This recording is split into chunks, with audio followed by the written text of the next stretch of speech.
ஒருத்தவங்க 26 வயசு பொண்ணு ஐடியில் வேலை பார்க்குறாங்க, சென்னையில் இருக்காங்க. அம்மா அப்பாவோட எக்ஸ்பென்ஸும் புவனா தான் பார்த்துக்கிறாங்க. தம்பி இன்ஜினியரிங் காலேஜ் படிக்கிறான். காலேஜ் ஃபீஸும் ரொம்ப காஸ்ட்லி. அவங்க அம்மா சொன்ன மாதிரி அவங்க நல்ல வேலைக்கு போயிட்டாங்க. அவங்க அந்த வீட்டோட ஃபியூச்சராக இருந்து பார்த்துக்கிறாங்க. புவனாக்கு அவங்களுக்கு ஒரு ட்ரீம் இருந்துச்சு, ஒரு பிஸ்னஸ் ஸ்டார்ட் பண்ணணும்னு சொல்லி. வீட்டில் உள்ள செலவு எல்லாமே அவங்களோட ஒரு மாச சம்பளத்திலே சரியா போகுது. தம்பிக்கு லேப்டாப் வேணும், அப்பாவுக்கு ஹெல்த் செக்அப், அம்மாக்கு லோனு, அதோட அன்றாட செலவுக்கு எல்லாமே புவனாவோட சம்பளம் சரியா போயிடுது. வருஷங்கள் கடந்து போகுது. புவனா அவங்க டெய்லி ஒர்க் பண்றாங்க. ஹவுஸ் எக்ஸ்பென்ஸ் சொல்லிட்டு இதே விஷயம் ரிப்பீட் ஆயிட்டே இருக்கு. வாழ்க்கையில சந்தோஷமே இல்ல, சமாதானமும் இல்ல. ஒரு நாள் புவனா அவங்களோட ஹெல்த் மென்டலி ரொம்ப மோசமாகுது. டாக்டர்கிட்ட போறாங்க. டாக்டர் சொல்றதுதான், நீ ஃபுல் லைஃபும் வீட்டுக்கு தான் கொடுத்துருக்க, நீ உனக்கு என்ன கொடுத்துருக்கன்னு கேட்கிறாரு. ஆனா வீட்டுல என்ன டைலாக் சொல்றாங்க தெரியுமா? வீட்டுக்காக வேலை பண்றது உன் கடமைடா புவனா, நீ எல்லா பொறுப்பையும் எடுத்துட்டு சரி பண்ணு, ஸ்ட்ராங் ஆகலாம். தெரப்பி போன பின்னாடி புவனா அவங்க ஒரு டிசிஷன் எடுக்கிறாங்க. அவங்க வீட்டுக்காக கொடுக்குற மணியை நிறுத்தல, ஆனா அவங்களுக்கு என்ன வேணும்னு சொல்ல ஆரம்பிச்சாங்க.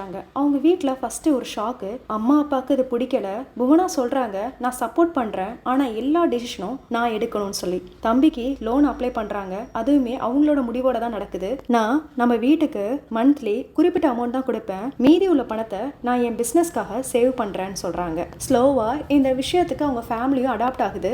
அதுக்கப்புறம் அவங்க அம்மா கூட சொல்ல ஆரம்பிக்கிறாங்க, நீ சந்தோஷமா இருந்தா போதும், இந்த வீடு சந்தோஷம்னு. சேவ் பண்ண மணியை வச்சு புவனா அவங்க பிசினஸ் ஸ்டார்ட் பண்றாங்க. ஸ்லோ growth தான், ஆனா மைண்ட் காமா இருந்தது, எனர்ஜி பேலன்ஸ்டா இருக்கு. ஃபேமிலி கூட அவங்க மேல கொஞ்சம் மரியாதை வைக்க ஆரம்பிச்சாங்க. எல்லாத்தையும் சாக்ரிஃபைஸ் பண்ணணும் இல்ல, பவுண்டரிஸ் போடுறதுல தான் நீங்க உங்களுக்கு தேவைப்படுற நேரம், எனர்ஜி, மணி சேவ் பண்ண முடியும். உங்களால முடிகிற அளவுக்கு தான் கொடுக்கணும். அதை மீறி போகும்போது மென்டல் பிரேக் டவுன் தான் ஆகும். இங்க புவனா லாயலா இருந்தாங்க, ஆனா வேல்யூ பண்ண யாரும் இல்ல. Loyalty does not mean slavery. அவங்களுக்குன்னு பர்சனல் ட்ரீம் இருந்துச்சு, பர்சனல் பீஸ் தேவைப்பட்டுச்சு. அவங்கள மாதிரி நிறைய பொண்ணுங்களும் சரி பசங்களும் சரி இருக்காங்க. வீட்டுக்கு எல்லாம் கொடுத்துட்டு எல்லாத்தையும் மனசுக்குள்ள வச்சே தாங்கிட்டு சந்தோஷம் மறந்து போயிருக்காங்க. கொடுக்க வேணாம்னு சொல்லல, கொடுங்க, ஹெல்ப் பண்ணுங்க, ஆனா நீங்களும் மனுஷங்க தான்ன்றத ஞாபகம் வச்சுக்கோங்க. உங்களுக்கு மனசமாதானம் இருக்கணும்ல, அதுக்கு தான் சொல்றேன்.